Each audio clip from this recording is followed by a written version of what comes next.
Hello बच्चों, आज हम पढ़ेंगे फ्लेमिंगो बुक का 4th chapter a thing of beauty bye John Keats. John Keats was a British romantic poet. Although trained to be a surgeon, Keats decided to devote himself fully to the poetry. So he wrote so many poems, and here's the poem A Thing of Beauty. So what pleasure does a beautiful thing give us? Are beautiful things worth treasuring?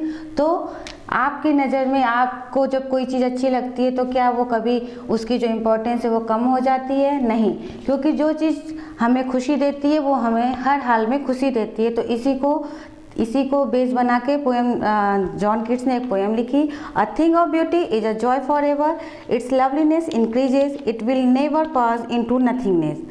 John Keats का कहना है जो खूबसूरत चीज़ होती है उसकी जो importance है वो कभी ख़त्म नहीं होती और ये कभी यूजलेस नहीं होती, but will keep a power quiet for us. और जो चीज़ें खूबसूरत होती है वो हमारे लिए एक ऐसे ऑरा का निर्माण करती है, यानी एक ऐसी जगह जहाँ पे हम क्या करते हैं, and a slip full of sweet dreams and health and quite breathing, जहाँ पे हम चैन की नींद सोते हैं, मीठे सपने देखते हैं और चैन की सांस लेते हैं।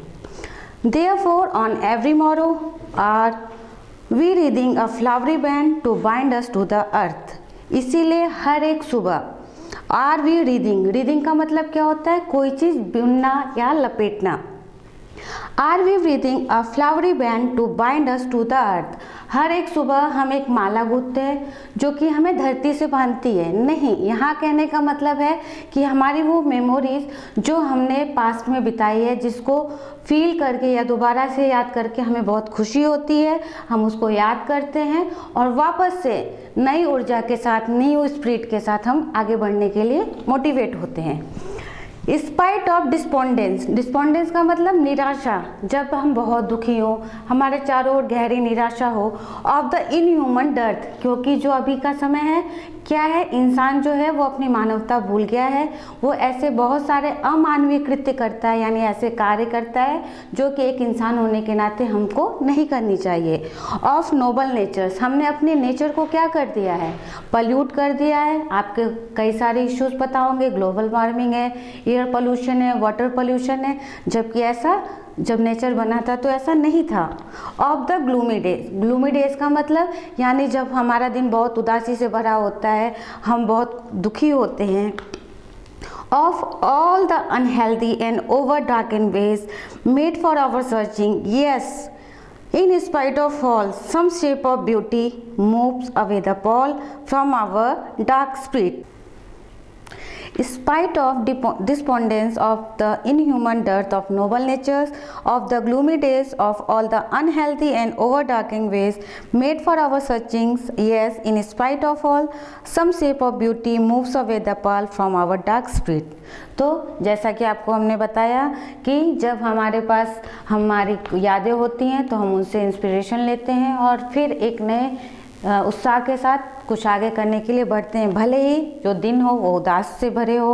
Of all the unhealthy and over darken ways, चाहे हमारे रास्ते प्रॉब्लम से भरे हो, दुख से भरे हो, और ऐसी बहुत सारी चीज़ों को हम पार करते हुए ये सोच के आगे बढ़ते हैं कि हम कुछ कर पाएंगे। Yes, in spite of all some shapes of beauty moves away the pall from our dark spirit. और जब हम नेचर को देखते हैं तो नेचर से मिलने वाली जो खुशी है या वो खुशी जो हमें कहीं से मोटिवेट करती है, वो एक पल के लिए हमारे दिल पे जो भी अंधकार छाया होता है, जो निराशा होती है, वो हट जाती है और हम नए उत्साह के साथ आगे बढ़ते हैं। Such the sun, the moon, trees, old and young, sprouting a shady boon। तो जैसा कि आपको बताया, नेचर ने हमें बहुत सारी चीज़ें दी हैं जिसको देखकर हम खुश होते हैं। तो ऐसे बहुत सारे एग्जाम्पल्स हैं। All beautiful things of nature are a boon for humanity, such as the sun, the moon, trees, चाहे छोटे हों चाहे बड़े हों, ये क्या करते हैं, हमें शेल्टर देते हैं। It is also a boon for simple ship. And such are daffodils with the green world they live in, and clear rills that for themselves a cooling covert make against the hot season the mid forest break। तो nature ने हमें बहुत सारी चीज़ें दी हैं। अब इसी में क्या कह रहा है कि डैफोडिल्स फ्लावर जो हैं are blooming among the green surroundings. जंगलों के बीच में, खेतों के बीच में, खलिहानों के बीच में कहीं कहीं फूल खिल जाते हैं। तो यहाँ ये कह रहे हैं कि such are daffodils with the green world they live in, यानी कि जो डैफोडिल फ्लावर्स हैं, daffodil flowers are blooming among the green surroundings and clear rills that for themselves a cooling covered make। clear rills यानी साफ पानी का बहता हुआ छोटा झरना या छोटी नदियाँ।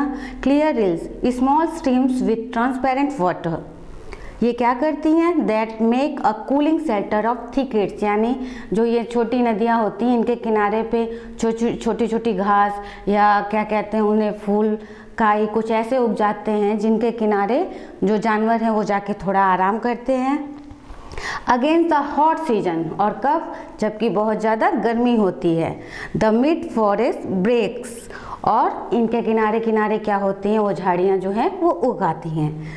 Rich with a sprinkling of fair musk rose blooms, और इन्हीं के बीच में क्या होता है, जो मस्क रोज हैं इनकी जो खुशबू है ये इतनी ज़्यादा होती हैं कि कई मील दूर से भी इनको फील किया जा सकता है।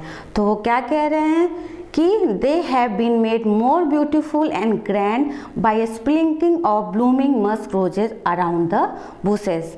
We have imagine for the mighty dead, एक line, and such too is the grandeur of the dooms we have imagine for the mighty dead. अब क्या है, जैसे कि हमने बहुत बार सुना है, देखा है कि जो भी महान लोग थे ना, जब तक वो जिए उनका जीवन महानता से भरा था, और जब वो मरे भी ना तो उनकी मौत भी बहुत ज़्यादा ही विशाल रही है, यानी बहुत ही महान रही है। All lovely tales that we have heard are read and endless fountain of immortal drink pouring to us from the heaven spring, कि जितनी भी हमने कहानियाँ सुनी है या पढ़ी है उसमें ये बताया गया कि जो बड़े बड़े लोग थे, महान लोग थे, लाइक राणा प्रताप या सुभाष चंद्र बोस, सब ने अपने जीवन में जब तक वो जिंदा रहे बहुत बड़े बड़े काम किए, और जब उनकी डेथ हुई तो उनकी मौत भी बहुत ही महान थी। तो इसका मतलब है कि जब हम मरेंगे, and endless tales that we have heard are read, an endless fountain of immortal drink pouring unto us from the heaven spring। तो जैसा कि आपको बताया जा चुका है, तो अब ये कह रहा है कि ऊपर स्वर्ग में एक ऐसा फाउंटेन है जहाँ से इमॉर्टल ड्रिंक निकलता रहता है, यानी धरती की तरफ आता रहता है और वो हमारे ऊपर